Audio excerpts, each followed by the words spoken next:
Good afternoon, everyone. Welcome to day 3 of the Positive Energy Virtual Conference on the roles and responsibilities of public authorities in energy decision-making in an age of climate change.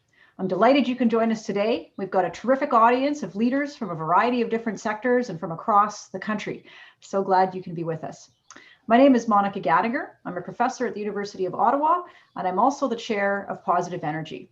So for those who aren't familiar with Positive Energy, we are a research and engagement program out of the University of Ottawa with a mandate to identify how to strengthen public confidence in energy decision-making. That's policymaking, regulation, project decision-making.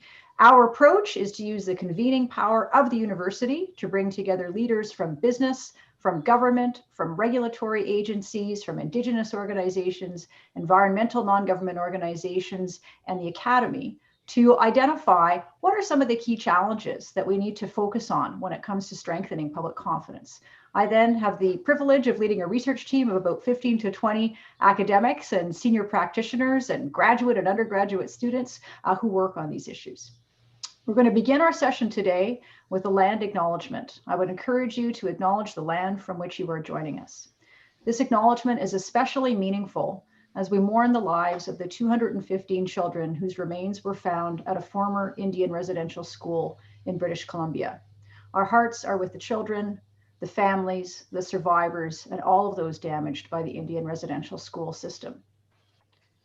We pay respect to the Algonquin people, who are the traditional guardians of this land.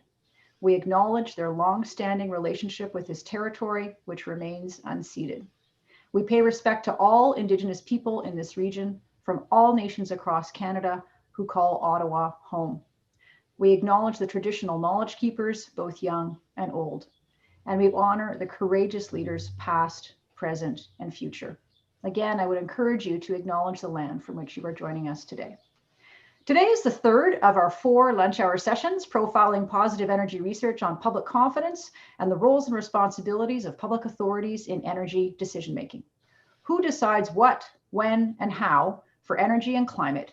Whether it's policy decisions, regulatory decisions, project decisions, it's absolutely crucial.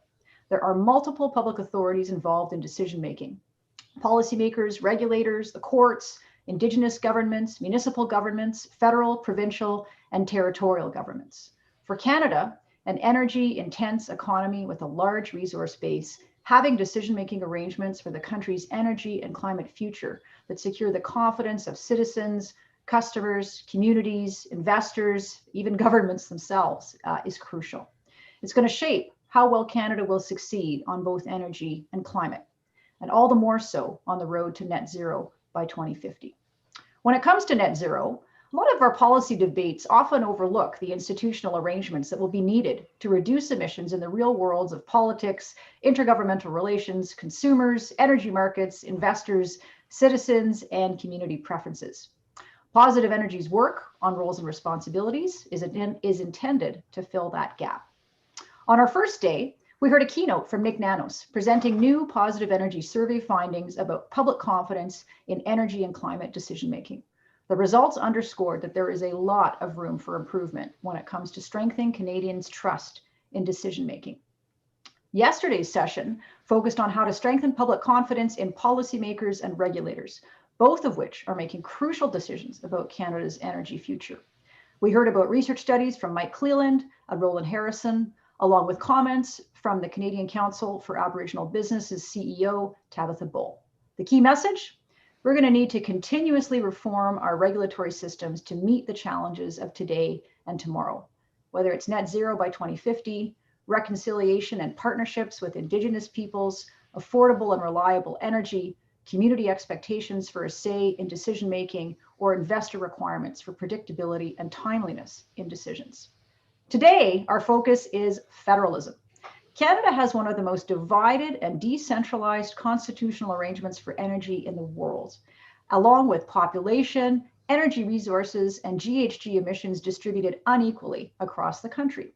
This can pose a real challenge for those charting Canada's energy future in an age of climate change. Today, we'll hear about 2 research studies on this topic. Dr. Dwayne Bratt faculty affiliate with Positive Energy and professor at Mount Royal University, has published a terrific study with Positive Energy on federal-provincial relations over energy and environment. Andrew Pickford, adjunct professor at the University of Western Australia and faculty affiliate with Positive Energy, is completing a comparative study of liquefied natural gas final investment decisions in British Columbia and Western Australia. Given the time difference, Andrew has prepared a pre-recorded video, so he is not joining us live today.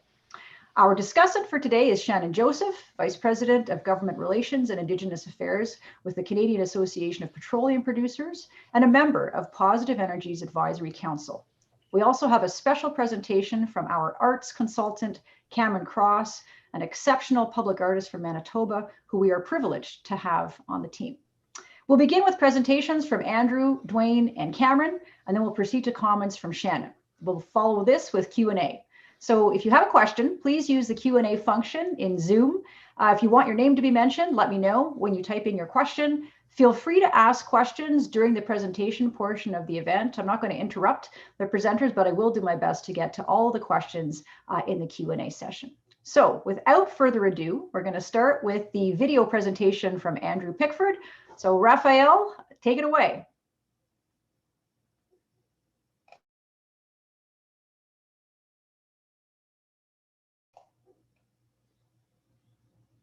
Oh, Raph, we can't hear him.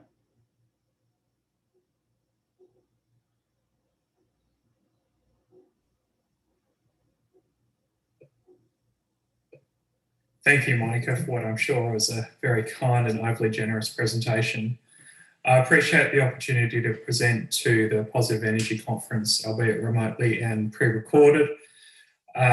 This session is discussing the federal-provincial relations, and as you'll note from my accent, I'm from Australia, but have lived and worked in Canada. As an adjunct to the Positive Energy team, I'm completing a study on the success and failure of LNG in Western Australia and British Columbia. The study is planned to be released in the fall. I'm not going to give a long presentation because it's on Zoom, and I know it's probably Zoom fatigue, but I'm just going to give a short overview of what I'm doing and also what this is leading to in some echoes in Australia with energy and climate policy. So the story begins in the 1970s when Japan was the leading LNG importer and really the driver of the technology. And at that time, they were looking to diversify from Alaska and then other suppliers. There were two candidates in the late 1970s. One was in Dome, Grassy Point in British Columbia. One was the Northwest Shelf in Western Australia. These two proposals were for the initial foundation LNG projects in both countries of Canada and Australia. That they were competing directly was maybe a little bit overstated, but at the time the project negotiators were literally bumping into each other in the lifts in Japan for the large buying houses. Now, the outcome was ultimately the Northwest Shelf and Western Australia won that competition, and it's set up as the then largest industrial project in the country. So while Western Australia was successful and British Columbia has later had some success in LNG, my study essentially looks at the factors that led to what is called in the sector a positive financial investment decision, i.e. the sanctioning of the investment for the purposes of the board to initiate a project. And essentially I'm taking a case study approach that's looking both success and failure, because while this Western Australia exports now about 9% of the world's LNG, it should be understood and perhaps isn't as much in the Canadian political and even business establishments outside the particular gas sector, that there is quite a lot of failure with proposed LNG projects, and many have a number of iterations before they will receive a final signed off board endorsement. So since this project's begun, there's been quite a lot of shifts in the energy sector, and I know that this is probably a discussion of the conference and indeed some of the research that Monica is leading. That there were likely be many more greenfields LNG sites is probably true of both Western Australia and British Columbia, but it doesn't mean that the LNG investments and LNG platforms will not be used as part of the energy transition, and also it will shift its focus to hydrogen and other areas. So the case studies will be historical in the sense that it looks at what is needed and what leads to a positive financial investment decision, and really how two very similar jurisdictions are able to compete and do that, and what the population, the policymakers, the local groups and the provincial legislators and their positions. It is also from a state federal perspective interesting as well, because it requires an alignment of both bipartisanship at state, provincial and federal level.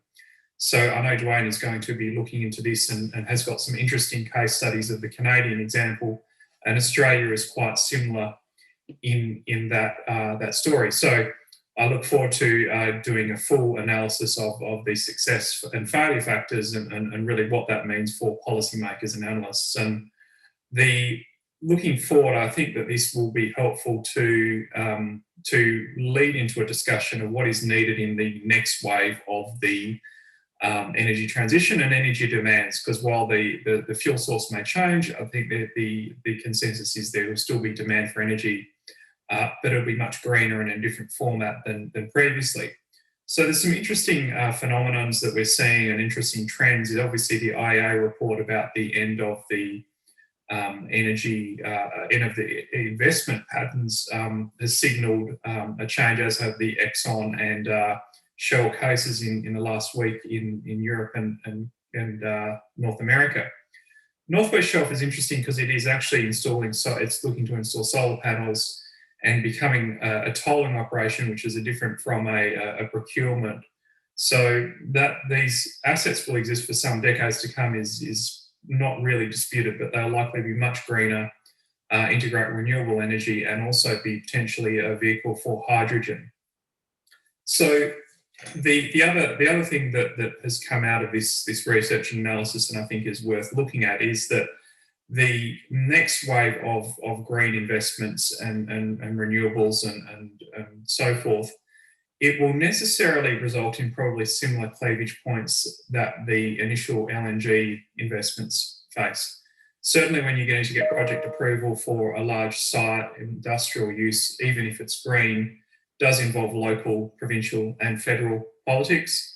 And if the offtake agreement is for an international market, it necessarily involves other foreign governments and introduces the complexity that is similar to LNG. Gas, unlike in Canada, will have a longer life in our energy system because we don't have nuclear or hydro.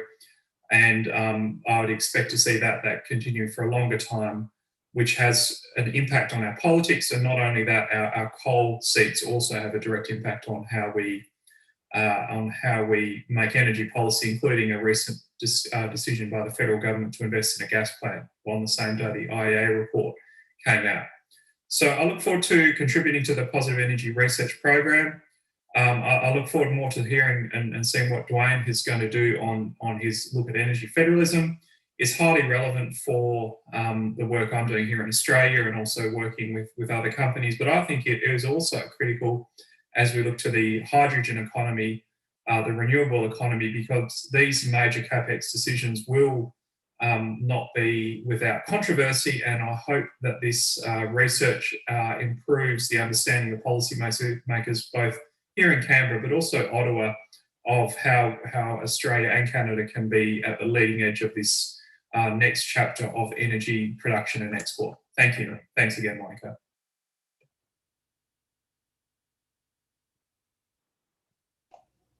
Wow, what a great presentation. And for those of you who perhaps don't know Andrew, you can imagine how delighted we are to have him on the team. The expertise that he brings is really valuable. I really wish he was here with us to participate in the discussion. The study that he's working on will be published in the fall. So for those who are interested in that, please stay tuned for results to follow in the coming months. For now, let's turn to Dwayne's presentation. Dwayne, you are up.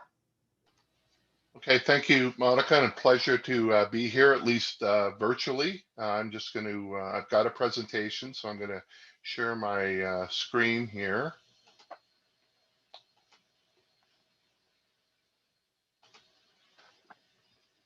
So this is really a 30,000 feet look at energy environment policy in Canada from a federal perspective, looking at federal governments and provincial governments. Others have looked at Indigenous people, have looked at regulators, have looked at municipalities, have looked at environmental groups or industry. I'm focused on the government relationship. And we've seen numerous conflicts going back decades, century, between the federal government and a province or a set of provinces. And we've also seen conflicts between provinces in these two spheres of energy and the environment. Here's just a brief list of them. Most of these are familiar to the people in this virtual room, going back to 1930 and the struggle that Alberta and the Prairie provinces had to gain control of their natural resources, just as the pre-existing provinces had, up through Churchill Falls, the NEP, Kyoto, the whole carbon tax battle, and a series of pipelines. And you can see that some of these disputes are between provinces, some of them are between the federal government and a province or a couple provinces. So I try to explain why this is occurring and then offer a pathway forward. So first is the constitutional issue. This is the primary reason that we're having conflicts over energy and the environment, because the Constitution provides different jurisdictions. So provinces have jurisdiction over natural resources, but the federal government has jurisdiction over infrastructure that crosses provincial boundaries, whether those are an electricity line, whether that's a pipeline. The environment was not conceived of back in 1867, so it is shared jurisdiction. Now, the carbon tax case gives us some insight where they said that the federal government has jurisdiction over the carbon tax, but it was a fairly, in my view, narrow ruling. So what about other measures that the government may take, the federal government may take? Do they have control, sole control over climate change? Or do the provincial governments, or is there some sort of co-responsibility? So the Constitution is one issue, but the other is just how diverse energy policy is in this country.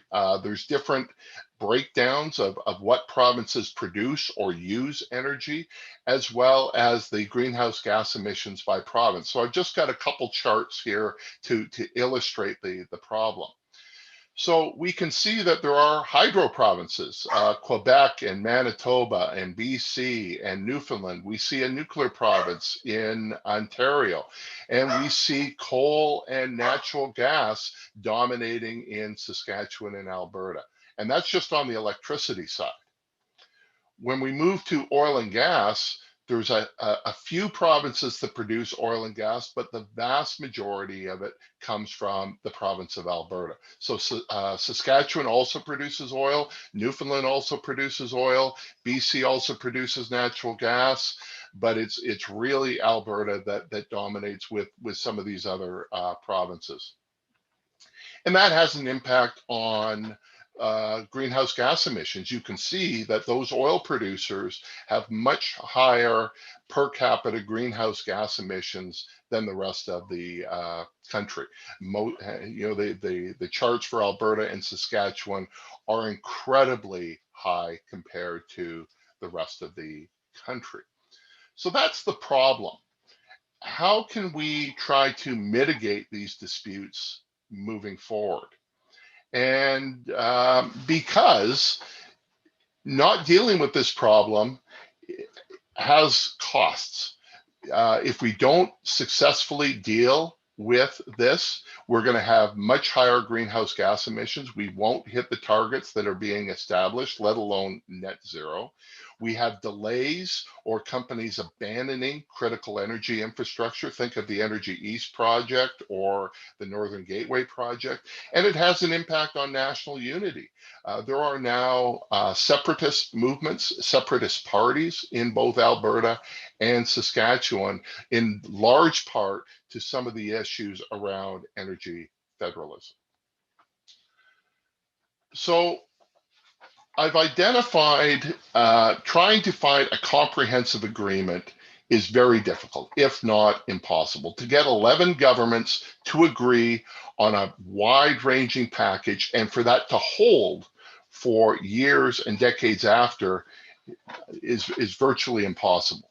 Instead, there are windows of opportunity when a consensus can be achieved, a multilateral consensus can be achieved. And even though there may be pushback and there may be aspects of that agreement that fall by the wayside, it does allow us to move forward. And in the absence of that window of opportunity, focusing on small ball, bilateral initiatives, either between the federal government and a provincial government, or by a series of unilateral actions, primarily at the provincial government. I do assess unilateralism from a federal perspective. That doesn't usually work very well, but unilateral action at a provincial level does.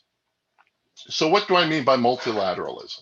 I mean Ottawa and most, if not all, of the provinces, and the Pan-Canadian framework is probably the best illustration of that. There was a window of opportunity. You had a newly elected Trudeau government that had campaigned on coming up with a price on carbon. You had an Alberta government led by the NDP at this point that had just brought in a wide-ranging climate leadership plan. You had Kathleen Wynne with a cap and trade system being established in Ontario, and a cap and trade in Ontario or in Quebec, as well as a carbon tax in BC. You had a sympathetic government in the United States. And so there was an opportunity for all of this to come together. Some of those policies, we saw some reversals with provincial governments changing, but most of those policies have prevailed, most notably the price on carbon. Bilateralism. Ottawa working with one or two provinces or between two provinces. I'm sorry, the dog hasn't barked all morning. He's choosing this opportunity. There was great cooperation between the province of Ontario and Ottawa over the establishment of nuclear energy in the 50s and 60s and early 70s. Oil sands development in Alberta could not have been done without some of the cooperation with the federal government, as well as the Ontario government in the mid-1970s. The oil sands tax regime involved cooperation between the Klein government in Alberta and the Chrétien government in Ottawa. The BC-Alberta fight over the Trans Mountain pipeline, they actually had reached an agreement between the government of Christy Clark and the Redford government in Alberta, but that was scuttled when John Horgan replaces Christy Clark. And more recently, there's been a deal on electricity transmission between Manitoba and Saskatchewan that'll benefit both provinces. And on unilateralism, the BC carbon tax is probably the best illustration of that. When BC implemented the carbon tax, it led other jurisdictions around the world, and most notably in Alberta, and now in across Canada, to adopt a similar economy-wide retail carbon tax. The climate leadership plan in Alberta, much of that has remained in status after the election defeat of Notley. Jason Kenney surprisingly has kept almost all of that, with the exception of the carbon tax, although that has now been with a federal backstop. Successive Ontario governments, Liberal and Conservative, have refurbished their nuclear fleet, allowing it to phase out coal, improving its greenhouse gas emissions. Ottawa purchased Trans Mountain, and Ottawa has paid for the cleaning up of orphan wells as part of its COVID plan in both Alberta and Saskatchewan. And so that's my presentation. The full report is on the Positive Energy site, and I would encourage people to read it, but I'm also here to answer questions as well. Thanks. And again, apologies for my dog. Thank you so much, Dwayne. I was just going to say, it sounds like your dog has some questions. Either that or some pretty strong views about the research. Thank you so much. That was a terrific presentation. So now we're going to move to Cameron Cross, who is a member of our research team as an arts consultant. And Cameron has done some absolutely outstanding projects, public art projects, and he's going to share with us today some reflections about a current project that speaks to some of these issues around intergovernmental relations. So Cameron, the floor is yours. Looking forward to this.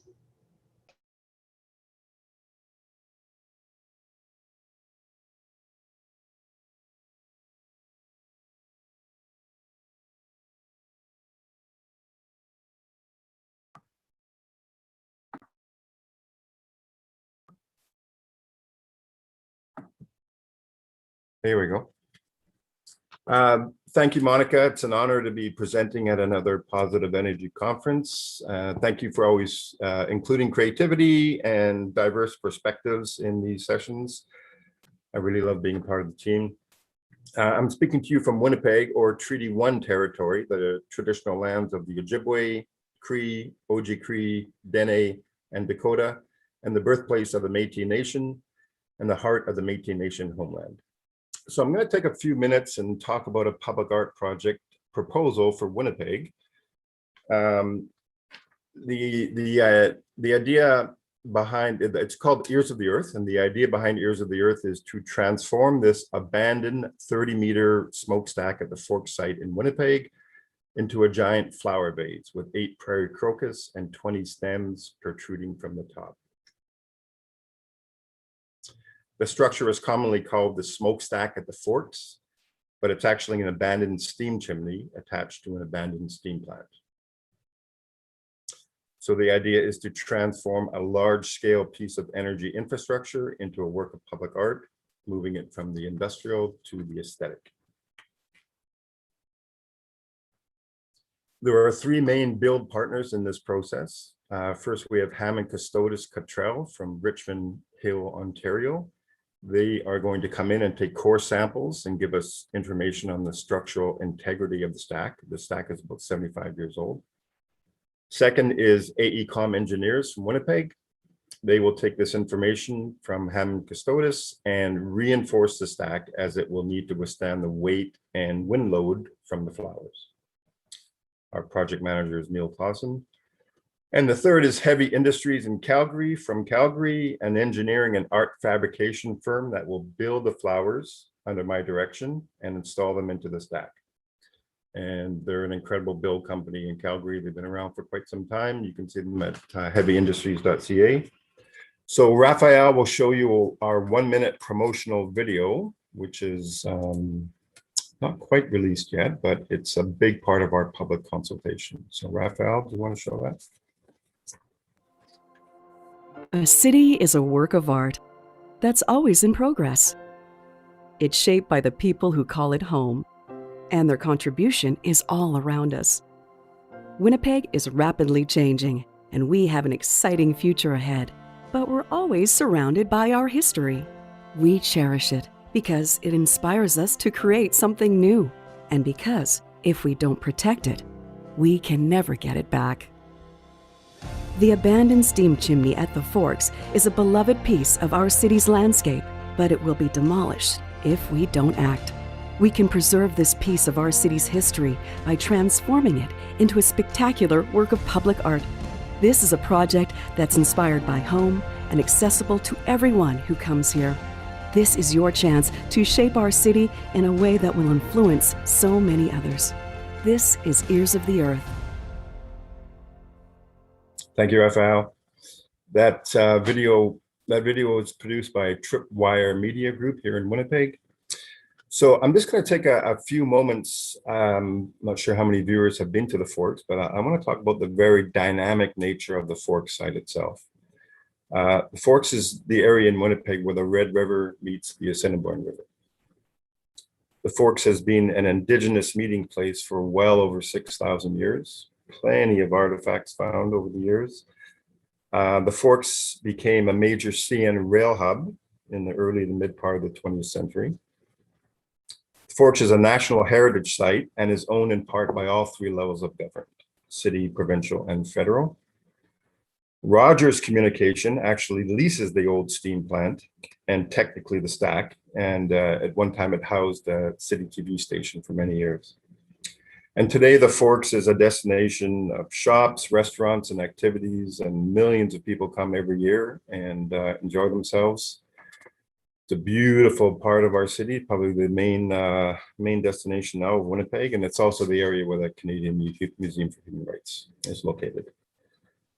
So my ongoing role has been to negotiate all this with presentations, fundraising, public consultation, speaking to areas such as the symbolic nature of Ears of the Earth as a work of public art that reflects in many ways green energy, honoring the Forks site as an Indigenous meeting place, recognizing that the term Ears of the Earth, from my understanding, was used by certain Indigenous tribes for the prairie crocus because it was the first flower to come up through the snow to signify spring was on its way.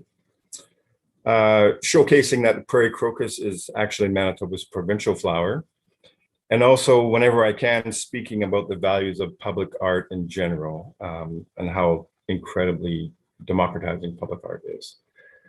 So that's, it's been quite a few years in the making, but we're just now starting to create the fundraising possibilities and more of the public consultation.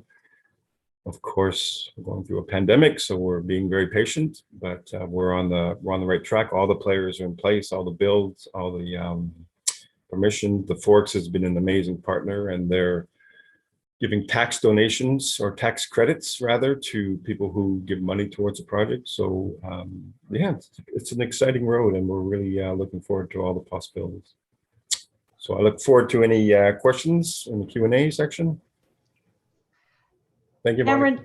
No, Cameron, that's great. You know, folks who know me know that I wear another hat, which is research in the area of arts and culture and cultural policy. And so this is, you know, one of these wonderful moments where I get to bring those two worlds together. They don't touch that frequently, unfortunately, in this country. And Cameron, you and I have had so many just stimulating conversations. But what really has struck me on so many occasions when you've spoken about your projects is A, you always think big. I mean, any project, if Cameron tells you he's got an idea in mind, you know it's going to be a big one.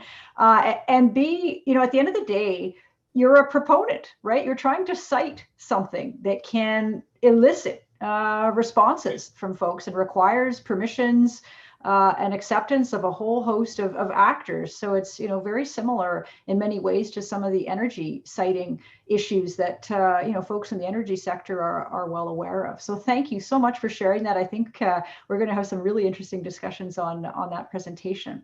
Well, you're welcome. Good. For now, let's turn to Shannon Joseph for her comments, notably, I think, on the research studies, but Shannon, feel free to weigh in on Cameron's presentation as well, if you like.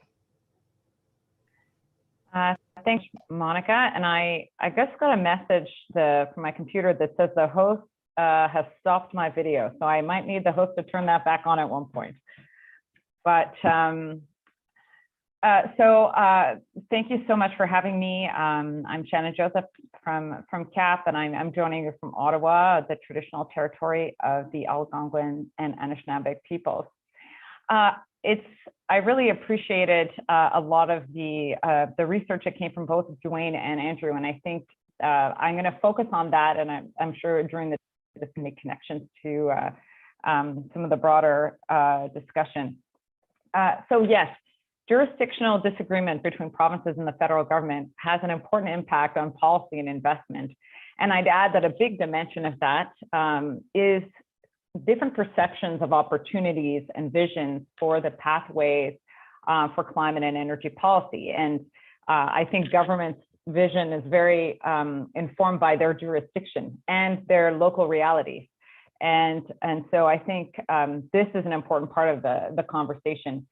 As a practitioner, I'd say another important consideration for us is global energy demand, and how Canada as a jurisdiction is perceived for investment in the context of those kind of jurisdictional debates.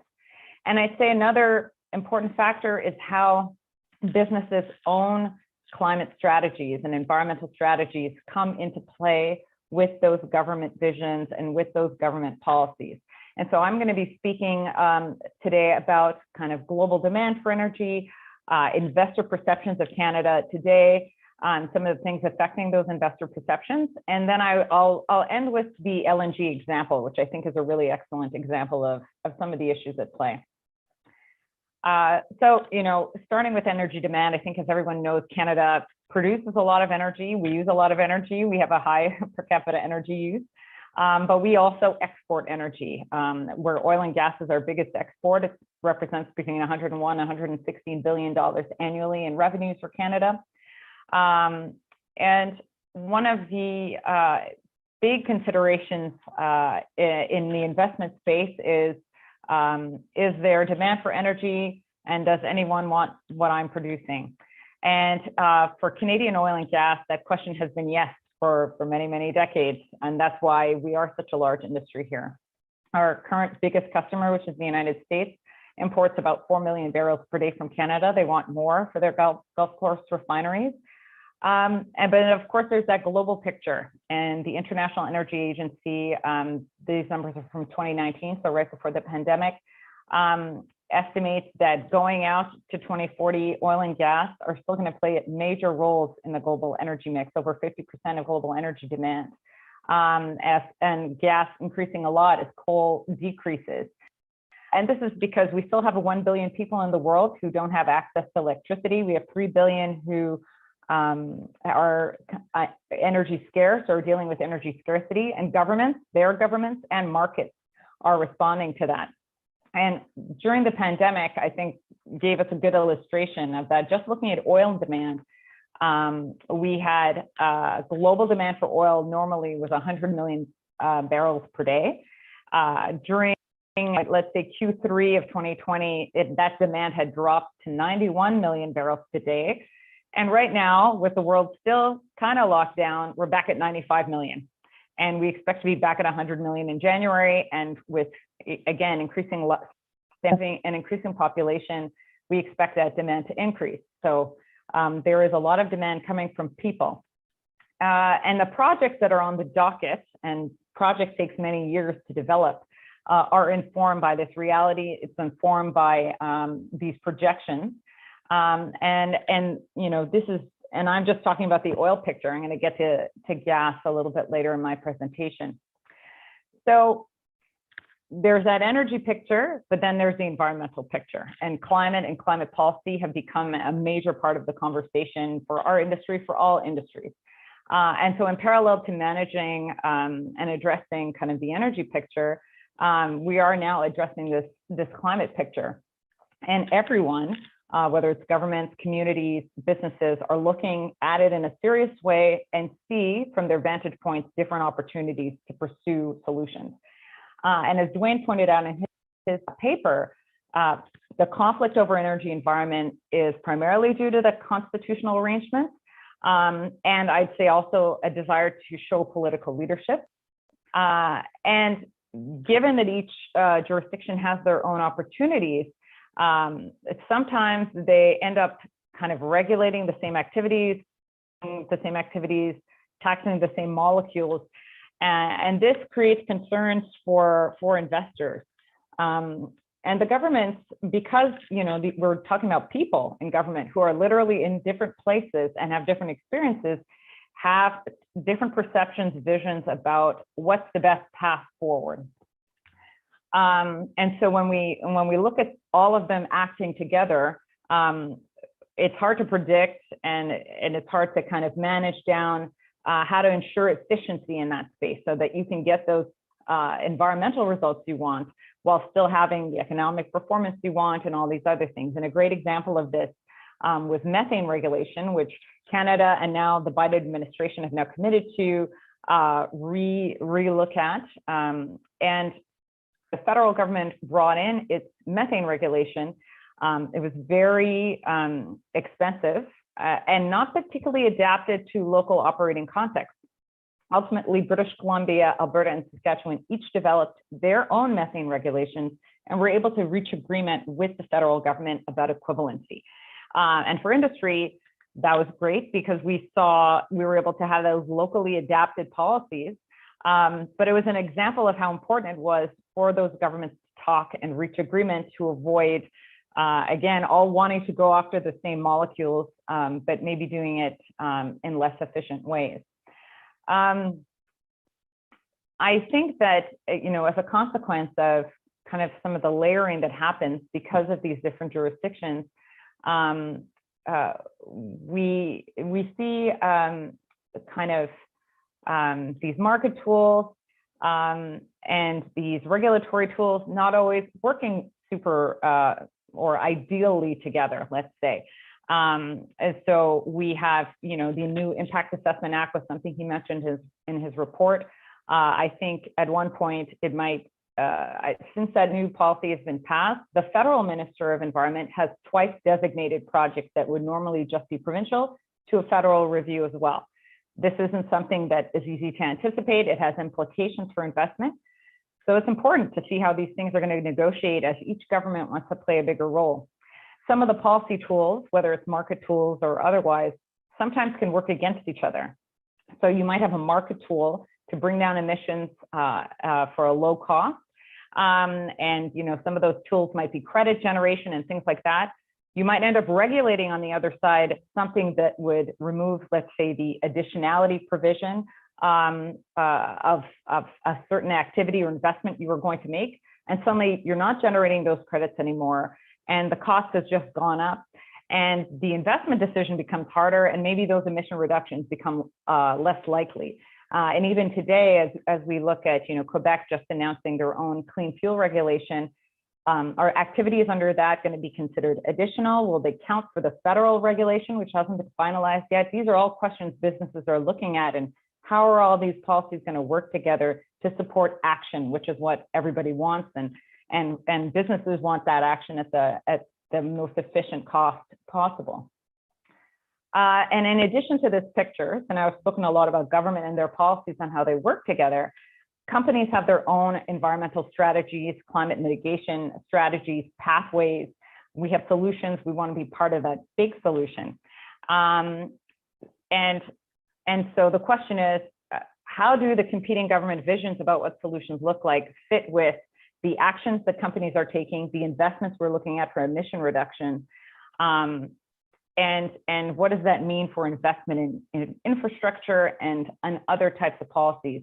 And I think this is really where Andrew's presentation and Dwayne's presentation and research together for me, because Andrew made a really important point in his, or he had a line in one of his papers that said, ultimately, it is the Canadian public and their representatives in Parliament who will decide if they want to attract and build an LNG sector in this case, but that's true for many other types of investment.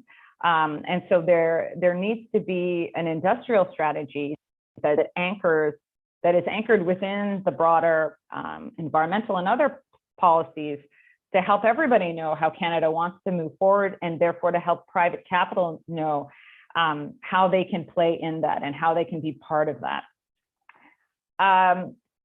And in the absence of that, there's uncertainty. So, globally right now, investment in oil and gas is going up, let's say. In the Middle East, they're expecting this year $300 billion in investment to be announced for oil and gas in that region between 2021 and 2024.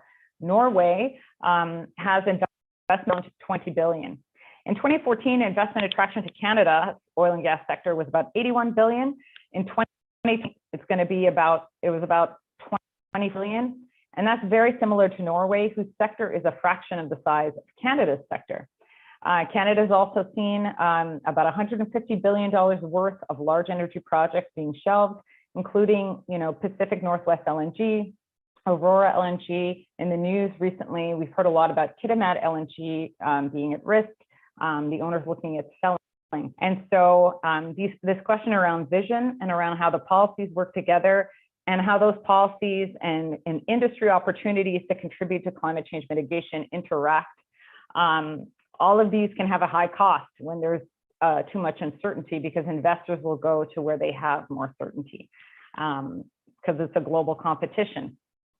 Now, when we look at LNG specifically, and this is something we talk about a lot, certainly within our sector, in 2019, the International Energy Agency also released a report called The Role of Gas in Today's Energy Transition. And they analyzed the CO2 emissions from combustion and fugitive methane from natural gas production. And it found that switching from coal to natural gas reduces emissions by 50% when producing electricity and by 33% when providing heat.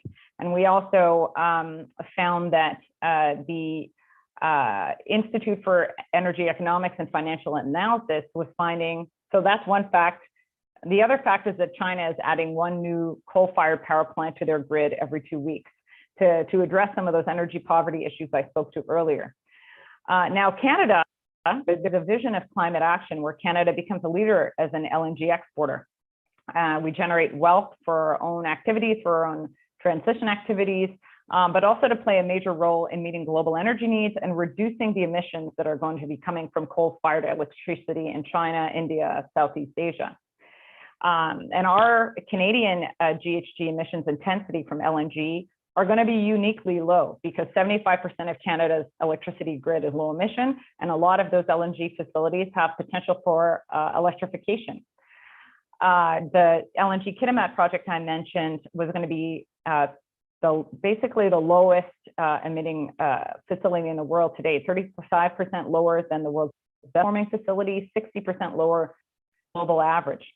Now the question is, and I'll end with this, do we want to pursue this pathway where we have LNG, where we have credits from Article 6 being part of how we achieve net zero, let's say in the future? These are conversations that we need to have, that provinces and the federal government need to have, so that their economic strategy fits with their climate strategy, and investors have the certainty to be part of the solutions. I think this positive energy discussion is a really important part of that, and I thank Positive Energy for hosting the conversation. Terrific. Thank you so much, Shannon. That gives us lots of grist for discussion. I'm conscious of time, and we do have some questions rolling in. So, Dwayne and Cameron might have some responses to things that Shannon has said, but what I would encourage you to do is maybe work those into the discussion so that we can actually get to some questions from folks. So I'm just going to start here with it's a question for you, Dwayne, but there's a follow-up posed by the same person that I think is useful for perhaps others to speak to as well.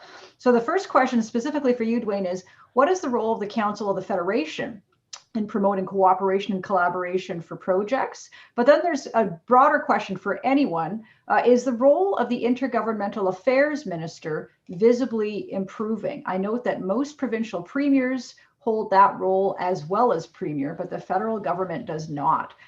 So some interesting questions there, I think, around sort of what are our machinery of government arrangements for federal-provincial relations. So Dwayne, I'll start with you. Well, I'll answer the second one first. In the issues that I looked at, the federal intergovernmental affairs minister has played a very small role. It's been from the federal side, either the prime minister or the natural resources minister or the environment minister, not intergovernmental. And that would be the same on the provincial side, although it gets complicated because a lot of premiers are also intergovernmental affairs ministers. So it's almost like they're bypassing that and working at the sector department level.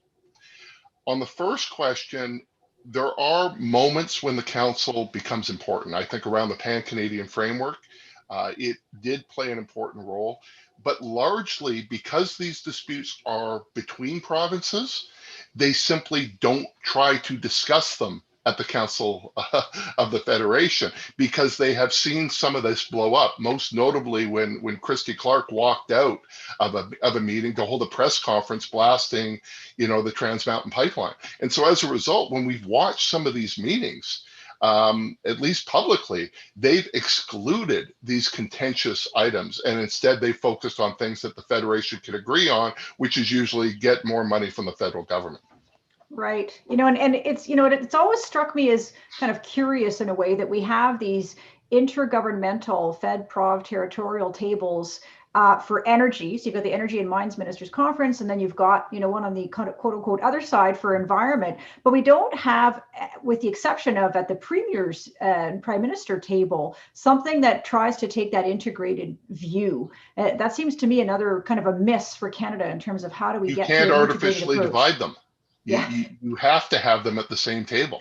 I think we're on the same page on that one, Dwayne. So let's see if we can get that on the agenda elsewhere. Shannon, what do you have some thoughts to add to this? No, I didn't have anything to add. I thought Dwayne answered well. Okay, terrific. I'm going to carry on with the questions, unless Cameron, there was anything you wanted to add in based on your experience on that question? No, you can continue with the question. Okay, so here is a question for you, Shannon, probably one you're anticipating. So the question is, how should we square your projections for increasing oil demand with the major asset write-downs in new oil development projects? Yes, so what's interesting is that very soon after the IEA put out that report calling for no new oil and gas investments, BMO's Capital Markets Group put out a report just highlighting that might have been a good headline, but it doesn't reflect the demand needs, and that kind of discourse detached from some of those market realities could drive a shortage of production and a spike in the price of oil globally, because the reality is production has been lowered because people have been doing less, as I mentioned, but demand is going to go back up, and whatever is going to transition, transform, evolve the energy mix is not going to be ready tomorrow. And these projects take many years to develop, and there's still that need. So I think some of the write-down is misinformed, and I was glad to see BMO comment to that effect. Well, and I think the other piece too, and I've written about this, is that it's what that milestone referred to is no investment in new oil and gas fields. It didn't say no investment in existing fields. So I think that's a really important distinction to draw there, and certainly points to this is not something that's going to be happening, overnight. Okay, so let's move to another question here, which relates to clean innovation. So the question is, the federal government has allocated significant funds to help drive innovative clean energy initiatives. However, funding is also needed to help provinces, in brackets, government and regulator, manage this market transformation. Is there a role for the federal that the federal government could play to help kickstart the initiatives that will be needed by funding them? Maybe, Dwayne, this gets to your point about the provinces asking the feds for money. Is that something that you saw in your research at all, or do you have some views on that? Well, I'd like to kind of take that and move it slightly in a different direction.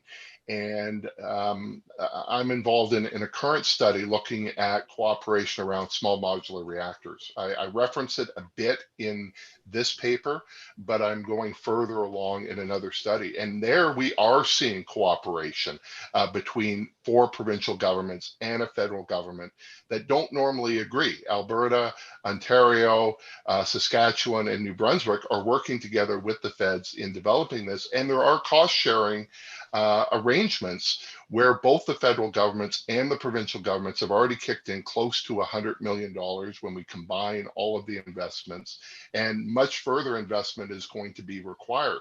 So I think this is a nice, interesting case study that kind of builds on not quite multilateralism, because it's only a handful of provinces, but so far it's been flying below the radar.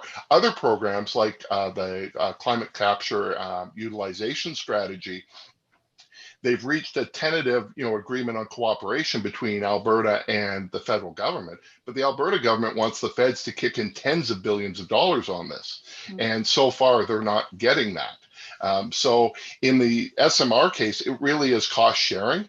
In the CCUS, it's much more the provincial government wanting the feds to pony up almost the entire cost.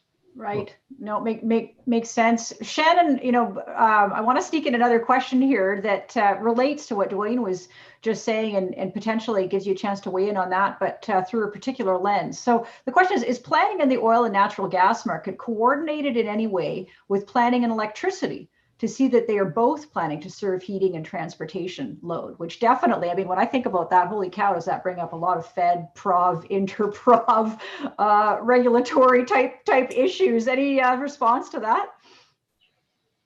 Well, I think all of this is new. So on the electrification of operations, some of my producers produce electricity. So I think through cogeneration. So I think there is some integration, especially in Alberta, around electricity in our operations. I think in places like Quebec that are looking at their LNG Saguenay project, and in British Columbia, there's going to need to be more of a build out of transmission infrastructure to achieve some of these things. And no, they haven't necessarily been planned together, but now we're starting to have those conversations. And I do think conversations are key to achieving some of the things we want to achieve. Just to pick on some of what Dwayne was discussing, even for things like carbon capture and sequestration, for some of the projects that might be funded under the new federal expansion of the Net Zero Accelerator Fund, Canada is well past low-hanging fruit compared to a lot of other countries. The United States, famously achieved its Paris target, but it mainly did that by switching from coal-fired electricity to gas-fired electricity. Canada is already 75% non-emitting. And so the things we want to do are more expensive, and the things we want to do are going to take more cooperation. And so finding ways to have new kinds of conversations between industry and governments, between industries, are what's going to help identify some of those solutions, because they're going to be new solutions. Yeah, no, I think that's a really great point. And, the polling work that we've done where we ask Canadians to your comments around a long-term energy vision and to FedProv cooperation, Canadians score Canada and Canadian governments very poorly on these issues. So, the positive spin would be to say there's lots of room for improvement. And I would like to think that, that positive energy can help to play a role on that front. So I want to start to draw things to a close here, but before doing that, maybe just wanted to give Cameron, any final thoughts from you, 30 seconds or so before we start to bring things to a close? No, I'm just feeling very fortunate to be a part of this and to be able to share the project. And I think one of the things that comes to mind from some of my past presentations at Positive Energy in Ottawa is just talking about how these large-scale energy infrastructures are part of our visual landscape, just like architecture and parks and billboards and bridges, and they have an impact on us, right? Whether they're oil rigs or hydro towers or wind turbines. So it's a big discussion, and we've had it before. But so I think that's also plays a part in societal's opinion of what kind of energy that we're taking in. I think that's a really important point. And we will look forward to hearing news from you, Cameron, about the Ears of the Earth project. I look forward to going to the Forks one day and seeing it. So I'd like to thank all of our speakers. This was a really, really rich discussion that would not have been possible, that certainly the research would not have been possible without funding from a wide variety of funders that support positive energy. That includes policymakers like the Natural Resources Canada and Alberta Energy. It includes regulators, the British Columbia Utilities Commission, the BC Oil and Gas Commission, the Alberta Energy Regulator. It includes industry associations, the Canadian Renewable Energy Association, CAPP, who is represented here today by Shannon, the Canadian Electricity Association. We have individual companies that support our work as well, Ovintiv and Synovus. We have innovation networks, the Clean Resource Innovation Network that also is in our funding group. And we also secure funding from the Tri-Council funding agencies, the Social Sciences and Humanities Research Council and the Natural Sciences and Engineering Research Council. So before closing off, I want to give you a sneak peek of what's coming up at our final session tomorrow. It's going to be focusing on imperatives, new imperatives in policy and regulatory decision-making, specifically new and emerging technologies, public engagement imperatives, and new ways of policymakers and regulators engaging with one another. And it's going to feature presentations from James Donald and Patricia Larkin, who are members of the Positive Energy Research Team. And our discussant tomorrow is Robert Horning, President and CEO of the Canadian Renewable Energy Association. Finally, I'd like to thank Positive Energy team members Raphael Desordi, Brendan Frank, and Dr. Marissa Beck for planning and organizing the conference sessions. Raphael, Brendan, Marissa, absolutely outstanding work. We couldn't do it without you. Thank you so much, everyone. Thank you so much for joining us today. We hope to see you tomorrow.